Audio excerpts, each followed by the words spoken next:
Canada நாட்டு பிரதமர் பதவியிலிருந்து விலகுவதாக ஜஸ்டின் ட்ரூடோ அறிவிப்பு. உள்கட்சி எதிர்ப்பு, கூட்டணி கட்சிகள் உடனான பிரச்சினை உள்ளிட்ட காரணங்களால் ராஜினாமா முடிவு.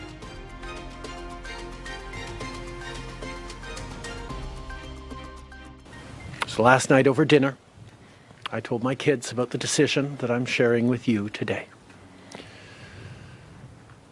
I intend to resign as party leader, as Prime Minister, after the party selects its next leader through a robust, nationwide, competitive process. சென்னையில் ஒருவருக்கும் சேலத்தில் ஒருவருக்கும் HMPV தொற்று பாதிப்பு. தொற்று கண்டறியப்பட்ட இருவரின் உடல்நிலையும் சீராக உள்ளதாக சுகாதாரத்துறை தகவல்.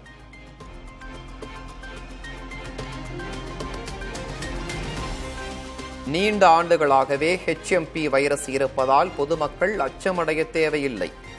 மக்கள் அதிகம் கூடும் இடங்களில் முகக்கவசம் அணியவும் சுகாதாரத்துறை அறிவுறுத்தல்.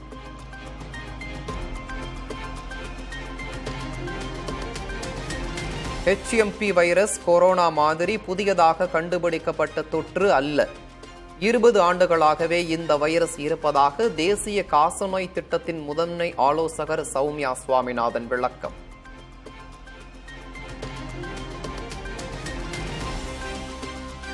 கர்நாடகாவில் மக்கள் அதிகம் கூடும் இடங்களில் மாஸ்க் அணிய அறிவுறுத்தல்.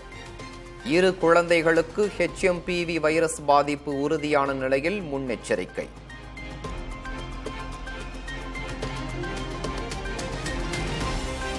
குஜராத்தில் HMP வைரஸ் தொடர்பான வழிகாட்டு நெறிமுறைகள் வெளியீடு.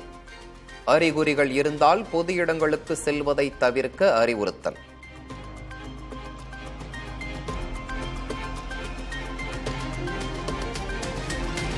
சட்டப்பேரவை கூடிய சில நிமிடங்களிலேயே வெளியேறினார் ஆளுநர் RN ரவி. சட்டமன்ற மரபின்படி உரையை வாசிக்காமல் புறக்கணித்துவிட்டு புறப்பட்டு சென்றதால் சர்ச்சை.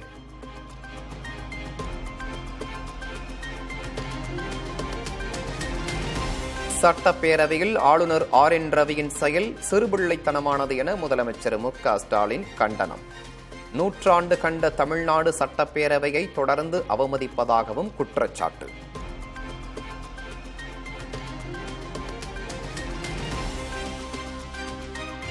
தமிழ்தாய் வாழ்த்து மீது ஆளுநருக்கு மரியாதை உள்ளது என ஆளுநர் மாளிகை விளக்கம். ஒவ்வொரு மாநில சட்டப்பேரவையிலும் ஆளுநர் உரையின் போது தேசிய கீதம் இசைக்கப்படுவதாகவும் அறிக்கை.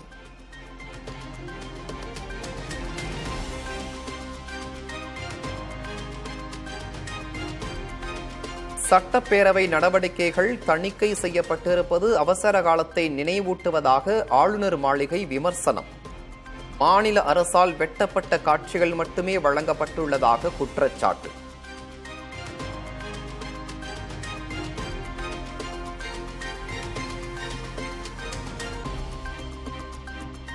ஆளுநர் புறக்கணித்துவிட்டு சென்ற உரையின் தமிழாக்கத்தை வாசித்தார் சபாநாயகர். காவிரியின் குறுக்கே மேகதாது அணை கட்டும் கர்நாடக அரசின் திட்டத்தை தமிழக அரசு தடுக்கும் என உறுதி.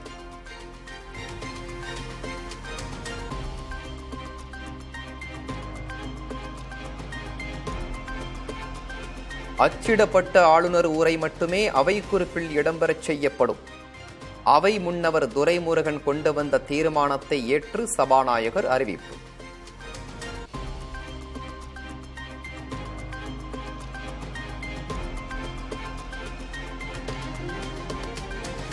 ஆளுநர் உரை என்பது சபாநாயகர் உரையாக மாறிவிட்டதாக எதிர்க்கட்சித் தலைவர் எடப்பாடி பழனிசாமி விமர்சனம். காற்றடைத்த பலூன் போன்று பெரியதாக இருக்கிறதே தவிர உள்ளே வேறு எதுவும் இல்லை எனவும் பேட்டி. இந்த மேதக ஆளுநர் என்பது இன்றைக்கு மாறி போய் இன்றைக்கு சபாநாயகர் உரையா மாறிடுது. இந்த உரையில பார்ப்பதற்கு காற்றடித்த பலூன் போல் பெரிதாக உள்ளதை தவிர பார்ப்பதற்கு காற்றடித்த பலூன் போல் பெரிதாக இருப்பதை தவிர உள்ளே எதுவும் இல்லை. ஆளுநர் உரை மாற்றப்பட்டு இன்றைய தினம் சபாநாயகர் உரையாக காட்சியளிக்கின்றது. இந்த உரையில் திமுக அரசின் சுய விளம்பரம் தேடிக் கொண்டிருப்பதை தவிர இதில் வேறு எதுவும் இல்லை.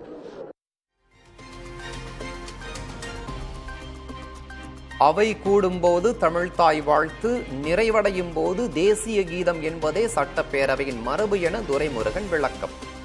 அவை மரபு பற்றி ஏற்கனவே கூறியும் மீண்டும் பிரச்சனை செய்யும் ஆளுநரின் உள்நோக்கம் என்ன எனவும் கேள்வி.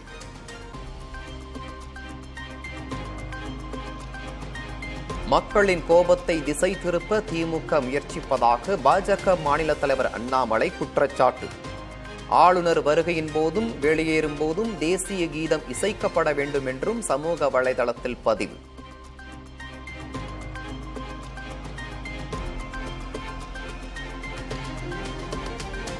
சட்டப்பேரவை மரபை ஆளுநர் RN ரவி காக்க வேண்டும் என தவேக தலைவர் விஜய் வலியுறுத்தல். ஆளுநருக்கும் அரசுக்கும் இடையிலான மோதல் போக்கு தொடர் கதையாகி வருவது ஜனநாயகத்திற்கு நல்லது அல்ல என்றும் கருத்து.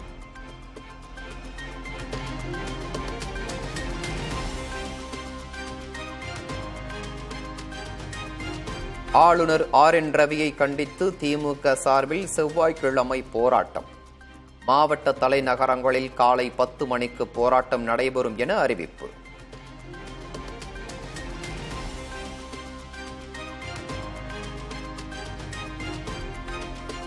சட்டப்பேரவை கூட்டத்தொடர் சனிக்கிழமை வரை நடைபெறும் என சபாநாயகர் அப்பாவு அறிவிப்பு. கடைசி நாளில் ஆளுநர் உரைக்கு நன்றி தெரிவிக்கும் தீர்மானத்தில் முதலமைச்சர் உரையாற்றுவார் என்றும் பேட்டி.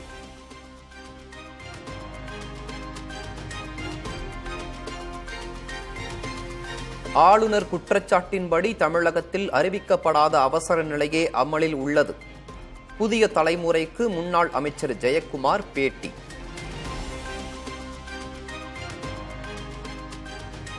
எமர்ஜென்சி தான் இப்போ நடக்குது. இப்போ நாட்டில் என்ன நடக்குது? அறிவிக்கப்படாத எமர்ஜென்சி தான். போராட முடியுதா? ஆர்ப்பாட்டம் செய்ய முடியுதா? ஜனநாயக குரல் எழுப்ப முடியுதா? காங்கிரஸ் மாவட்ட தலைவர் பதவிக்கு விண்ணப்பிக்க வேண்டும் என்ற அறிவிப்புக்கு நிர்வாகிகள் எதிர்ப்பு. ஜனநாயக முறைப்படி அனைவருக்கும் வாய்ப்பளிக்கவே இந்த நடவடிக்கை என மாநில தலைவர் செல்வ பெருந்தகை விளக்கம்.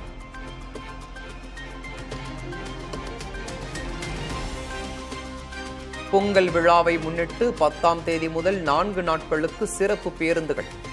கிளாம்பாக்கம், கோயம்பேடு, மாதவரத்திலிருந்து 14,104 சிறப்பு பேருந்துகளை இயக்க முடிவு.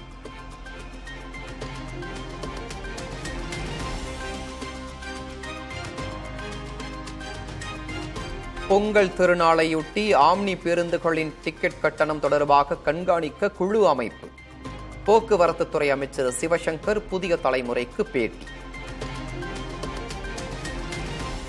கூடுதல் வசதியை விரும்புகிறவர்கள் தனியார் பேருந்தில் போறாங்க. ஒரு புஷ்பேக் சீட்டு, ஏசி இப்படி விரும்ப போறவங்க அவர்கள் எதிர்பார்த்த கட்டணத்தை விட கூடுதலாக வசூலிப்பதாக புகார் அவர்கள் தெரிவித்தால் அவர்கள் மீது நடவடிக்கை எடுக்கப்படுகிறது. அதல்லாமல் குழுக்கள் அமைக்கப்படுகிறது. தமிழ்நாடு முழுவதும் அந்த குழுக்கள் ஆய்வு செய்வார்கள். ஆய்வு செய்து கூடுதல் கட்டணம் வசூலிக்கப்பட்டிருந்தால் அவர்கள் மீது நிச்சயமாக நடவடிக்கை எடுக்கப்படும்.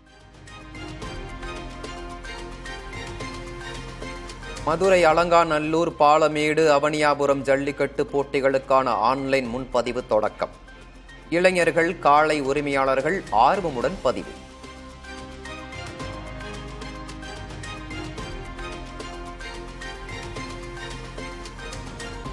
டெல்லி முதல்வர் குறித்து பாஜக மூத்த தலைவர் ரமேஷ் பிதுரி சர்ச்சை கருத்து தெரிவித்த விவகாரம்.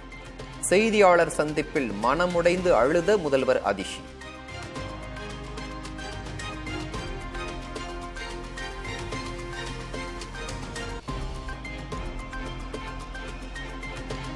அசாமின் அசாவோ மாவட்டத்தில் உள்ள நிலக்கரி சுரங்கத்தில் 15க்கும் மேற்பட்ட தொழிலாளர்கள் சிக்கியிருப்பதால் அச்சம். சுரங்கத்திற்குள் தண்ணீர் சூழ்ந்திருப்பதால் மீட்பு பணிகளை மேற்கொள்வதில் சிக்கல்.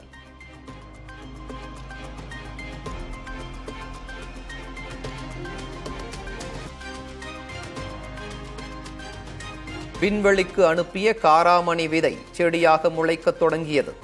புகைப்படத்தை வெளியிட்டது இஸ்ரோ.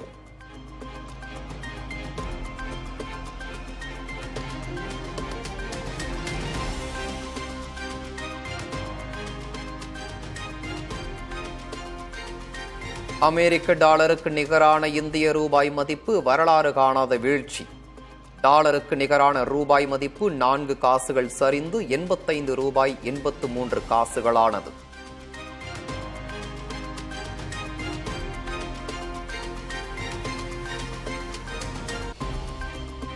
இரண்டாயிரத்தி 24ஆம் ஆண்டில் அதிகம் விற்பனையான டாடா பஞ்ச் கார்கள். மாருதி சுசுகி தயாரிப்புகளை பின்னுக்கு தள்ளி முதலிடம்.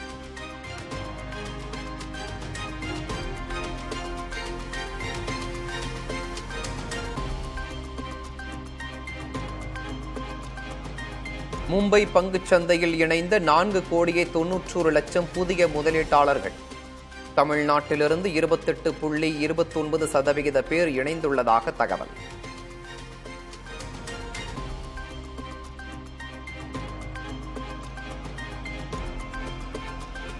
அஜித்தின் குட் பேட் அக்லி படத்தின் ரிலீஸ் தேதி அறிவிப்பு. விடாமுயற்சி படம் தள்ளி போன நிலையில் குட் பேட் அக்லியின் மாஸ் அப்டேட்.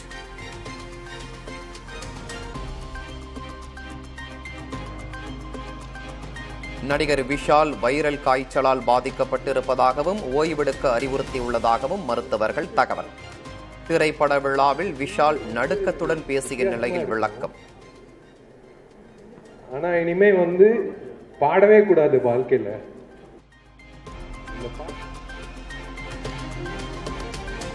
பாலியல் வன்கொடுமையால் பாதிக்கப்படும் பெண்கள் பக்கமே நாம் நிற்க வேண்டும்.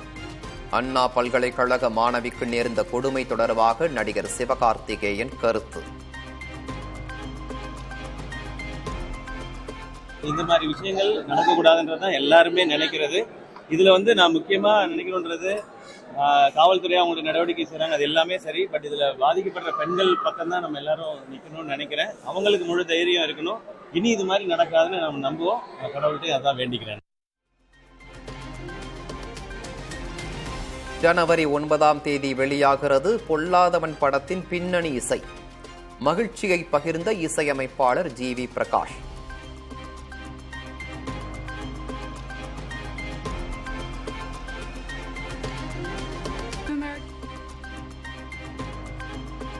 ரஜினிகாந்தின் தளபதியை தொடர்ந்து படையப்பாவை கொண்டாட தயாராகும் ரசிகர்கள். படையப்பா படத்திற்கான மறு வெளியீட்டு தேதி விரைவில் அறிவிக்கப்படும் என தகவல்.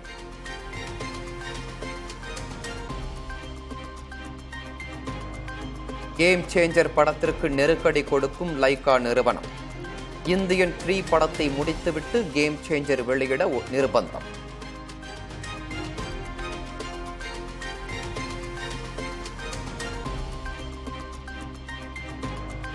இந்திய அளவில் பல சாதனைகளை படைத்து வரும் புஷ்பா 2 வெளியான 32 நாட்களில் 1831 கோடி ரூபாய் வசூல்.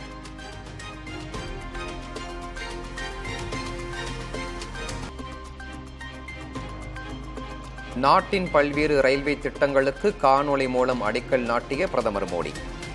ஜம்மு ரயில்வே கோட்டம், சர்லப்பள்ளி புதிய ரயில் நிலையம் உள்ளிட்ட திட்டங்களையும் தொடங்கி வைத்தார்.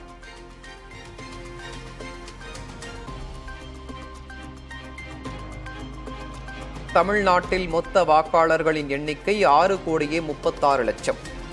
வாக்காளர் எண்ணிக்கையில் சோழிங்கநல்லூர் தொகுதி முதலிடத்தில் உள்ளதாக தலைமை தேர்தல் அதிகாரி அர்ச்சனா பட்நாயக் பேட்டி.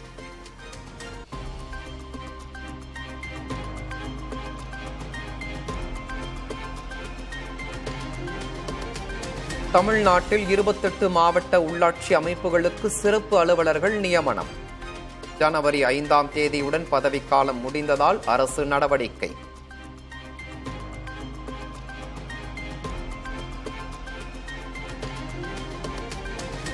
சென்னையில் பொது போக்குவரத்திற்கான ஒரே பயண அட்டை திட்டம் தொடக்கம்.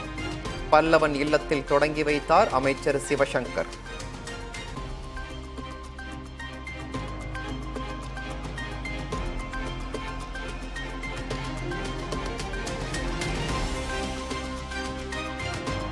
யார் அந்த சார் என்ற பதாகைகளை ஏந்தி இபிஎஸ் தலைமையில் அதிமுக எம்எல்ஏக்கள் முழக்கம்.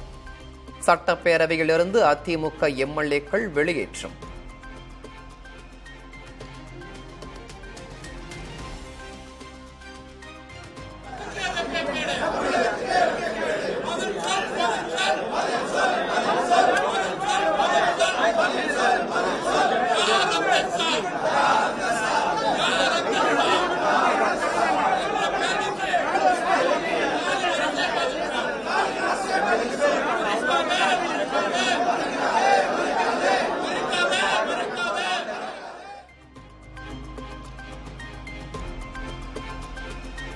மாணவி பாலியல் வன்கொடுமையை கண்டித்து அண்ணா பல்கலைக்கழகம் முன் அதிமுக மாணவரின் சார்பில் போராட்டம். தடையை மீறி கூடியதால் காவல்துறையினரால் கைது.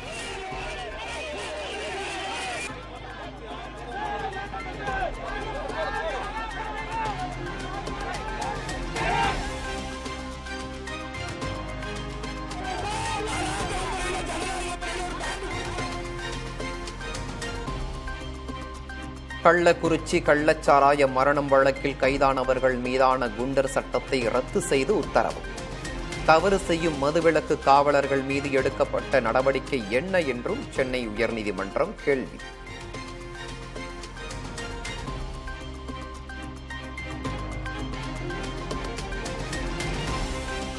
கோவையில் கஞ்சா சாக்லேட் விற்பனை செய்த வட மாநிலத்தவர் கைது. 1.5 கிலோ கஞ்சா, 300 கிலோ கஞ்சா சாக்லேட்டுகள் பறிமுதல்.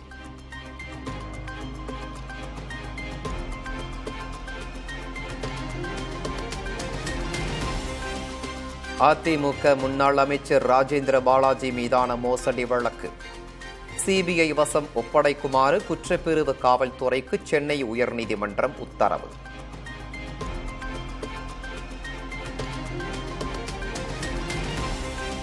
சிலந்தி ஆற்றின் குறுக்கே கேரளா தடுப்பணை கட்டினால் ஆனைமலை புலிகள் காப்பகத்திற்கு பாதிப்பு ஏற்படும். தென்மண்டல பசுமை தீர்ப்பாயத்தில் தமிழக வனத்துறை அறிக்கை தாக்கல்.